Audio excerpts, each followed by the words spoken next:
Hey guys, welcome back to my channel. Thanks for watching. Thanks for subscribing. I am here today with a box bag, tote bag type business, fold flat. I don't know what I'm going to call it just yet, but I needed a fun little tote bag. It had to be handmade for a swap that I'm in. And I don't know. I watched a ton of videos. And you needed two pieces of 12 by 12 paper to make these fun tote bag things. But I only had one sheet of each. Um, this is the last two pieces of paper of the collection, and so I couldn't do that. So I said, okay, well, this is just a fold flat box without the top flaps, right? So this is how I figured it out. And it does fold flat. So you can fold it flat for your swap. Or you can glue it shut. Just put some glue here. If you wanted to have it 3D, like if you're just mailing to one person, it'd be super fun. So I did learn some things with this that I will share with you now. Okay, so as you can see, I already have the measurements done because I was trying to figure it out, and I didn't think you guys would want to see a figured out video. You might want it to, but if you can figure it out yourself, then you're not going to watch me. So I will do it. So I'm going to change. Well, no, this is how I changed it. So I changed this measurement to make it a little bit bigger because this is not enough to hold this, in my opinion. I'm going to glue this one shut. So, but the box we make today, it will be, it'll hold it, so you don't have to glue the bottom. All right, so if you have directional paper, you need to pay attention to what I'm saying, okay? This was similar, sort of directional paper. It did have a distinct top and a distinct bottom. So if you have paper that has a distinct top and a distinct bottom, you need to listen to what I'm saying. Follow me exactly, okay? I already have the measurements written out. They're in the description box. They're correct in the description box. Now, our last flap is going to be smaller than these two middle flaps, okay? Because if you add this all up, it comes to 12 and an eighth, okay? So this is going to be an eighth of an inch smaller. It's fine, okay? It's just not going to meet all the way. It leaves a tiny little seam. I'm not bothered by that because it's an eighth of an inch. I'm not bothered. You shouldn't be either. All right, so let's do this, okay? Now, again, directional paper. Which way do I want? I want my stripes to go this way. Okay, so whatever side you want on top facing out needs to be facing up, okay? So we're going to say this is my top and this is my bottom, okay? The reason why I'm saying that is because I want my stripes to fold down so they look like this, okay? So I need to pay attention to what is my top and what is my bottom, okay? So take the top of your paper, which this is going to be my top. I'm going to write it right here because it's going to be covered up. And then here's my bottom. This will be covered up. So for those of you who have directional paper, this will be a little bit easier. Whatever's your top, take it and put it, you know what, maybe using a scoreboard will be easier for you than a paper trimmer.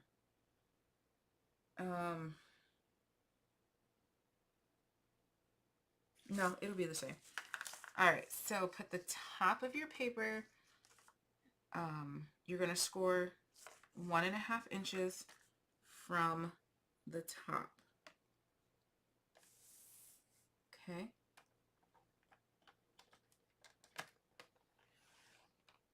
So 1.5.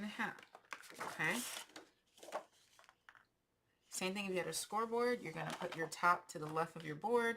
and scored at 1.5. Okay. Now we're going to go down here to the bottom, rotate it to the bottom, and you're going to score it at 1 inch. So the bottom of your page is going to be on the left.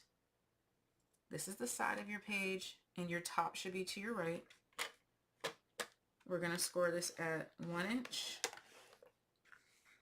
and 2 3/8. Now, for those of you who use your paper trimmer upside down, I don't know what to tell you. I don't use mine upside down. Like, I use mine this way. Some people use theirs this way, which to me, that is so confusing. I can't do it. So, I don't know. Y'all gotta figure it out. Use a scoreboard. Alright, so you should have your line at your top, and you should have double lines at the bottom. Okay? So now we're going to go ahead and put our paper back in our scoreboard or paper trimmer, the top at the top, the bottom at the bottom. We're going to score it at 1 3/8.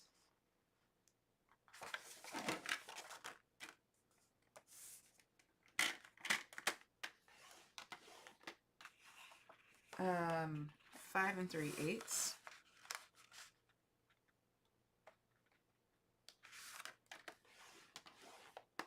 6 3/4. It's going to be our easiest measurement.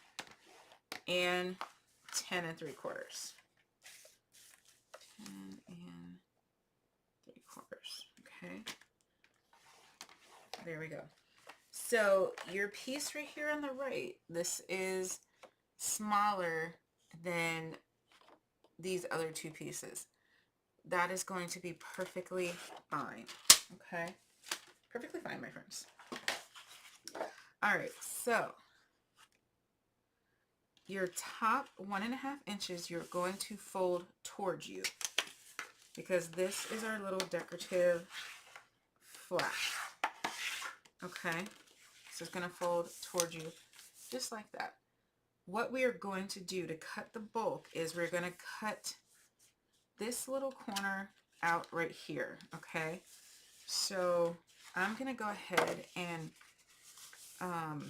burnish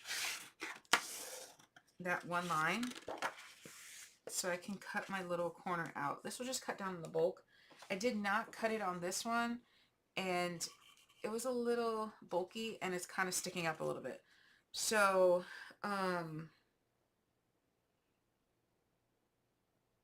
you know, it's up to you. All right, if I cut this little piece out,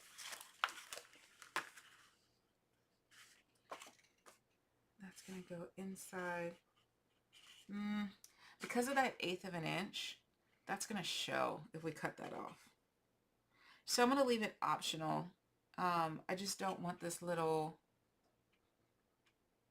piece right here to show.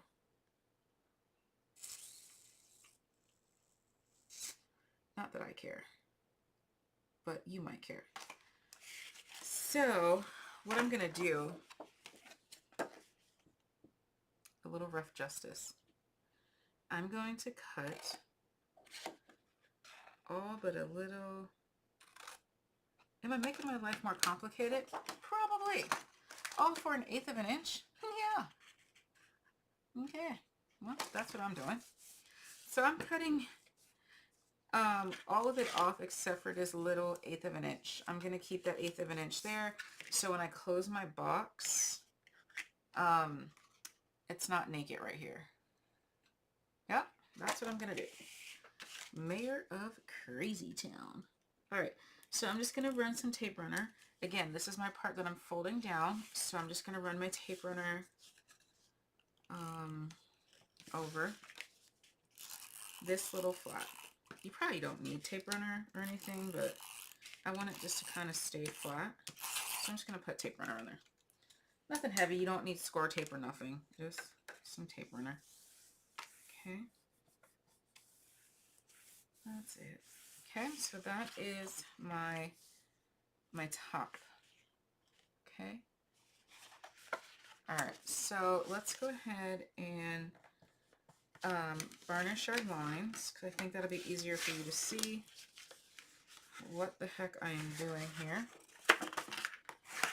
Okay, so make sure, this is going to be a little thick depending on what thickness paper you use.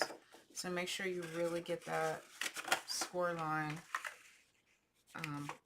varnished in there. Okay. And there should be one more.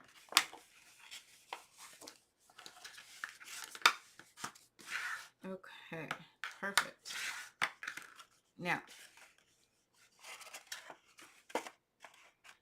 our box is going to go over like this. Okay, so keep that in mind. Okay, because we're going to have to start on our, oh, you know what? If we start on the left-hand side, that is completely covered and we don't even need to keep this piece. Okay, well, there you go. So I'm such a creature of habit that with this box, I started on the right and so it didn't cover it. But if we start on the left, look at this. It completely covers it. All right. We can do that. So we don't need to keep that piece. You just cut that whole piece off. Okay, cool. All right.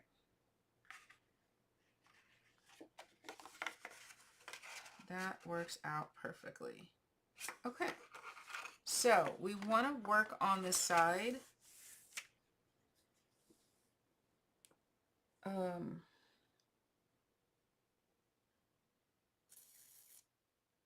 My anxiety just kind of hit me because I am a creature of habit and I have to start from the right. I know it doesn't matter, and any other time you're making boxes, whichever side you start from, because I usually flip my paper over and then I start from the right. But today we're going to have to keep whatever piece of paper, whatever you want as the outside, that's going to have to be on top because I have to work from the right. My anxiety just it said, no ma'am, you're not starting from the left, not today. So we're going to do the same thing. The 1, 2, 3, 4 boxes we don't need on the right. So you could probably see it better on the blue side. But again, that's going to start me from the left and I can't do it right now. So if you're like me, you need your same repetition.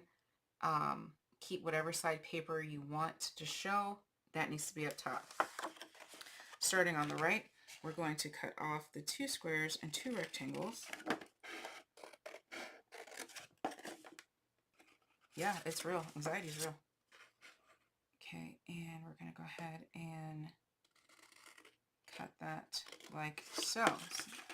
Okay, we're going to go ahead and miter our little flap here, just like we do our regular boxes.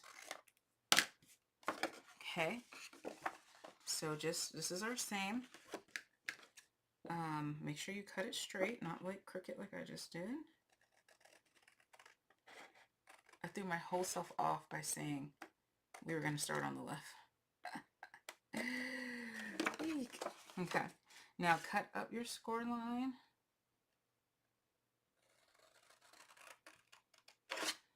Okay, and cut half. Miter, miter, trust in the process. Okay, cut up that last score line, just like our boxes. Cut off approximately half. Miter and miter. Okay, and since I did not varnish these lines, like I said I was going to, let's go ahead and varnish these. Okay.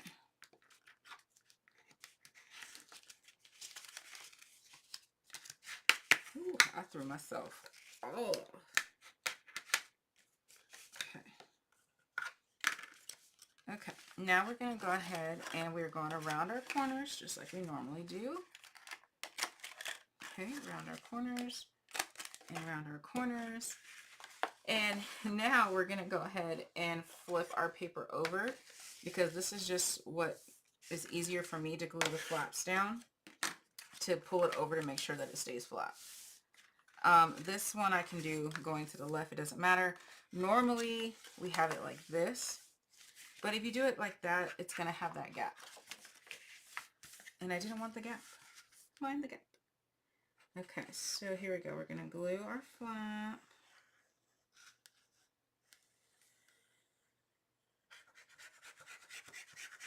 Like so. And then we're going to fold over. This ensures that one side of our box is completely lace flat. Okay, we're going to let this dry. I didn't let the other one dry, and well, things got a little hectic. What I'm going to do is I'm going to go ahead and glue inside of this one while we're waiting for the other one to dry, because it's peeling up. All right. You would think I would have did this on like a practice piece of paper, since I only had 2 pieces of paper left and I needed 2.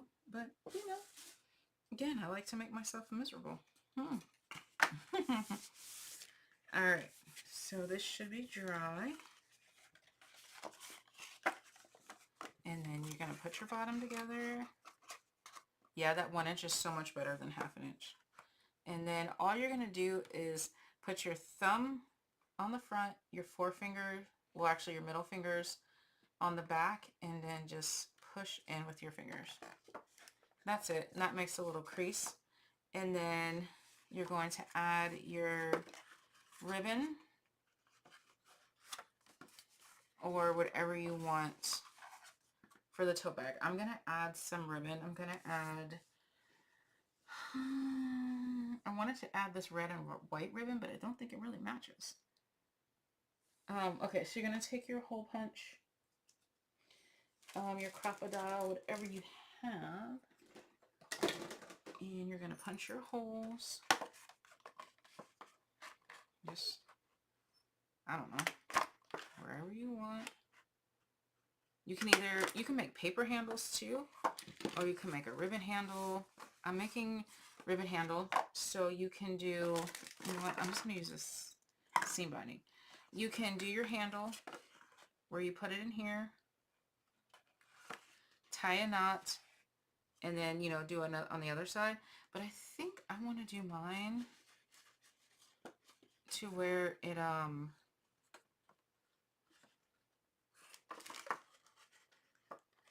it closes. So you're just going to kind of weave it in the 2 holes. I don't know, I might do handles because isn't this, I think this is supposed to be like a beach bag. And then you can do it this way so your bag is closed. That'd be really cute too. I don't know what I'm going to do. I might do handles, I might do ribbon closure. I don't know. But that is how you make a box bag. And then when you're doing swaps, you can actually, where did this glue come from? Because that's a lot of glue. Look at that. Huh. Anyway, you can actually just fold it flat so it saves on postage. There you go. Alright guys, if this tutorial was confusing, I'm sorry because I confused myself and I gave myself a little mini panic attack, but it's okay because I'm going to be kind to myself and I'm going to keep that in the video because you know what? I'm not perfect. So anyway, thanks for watching guys. Bye.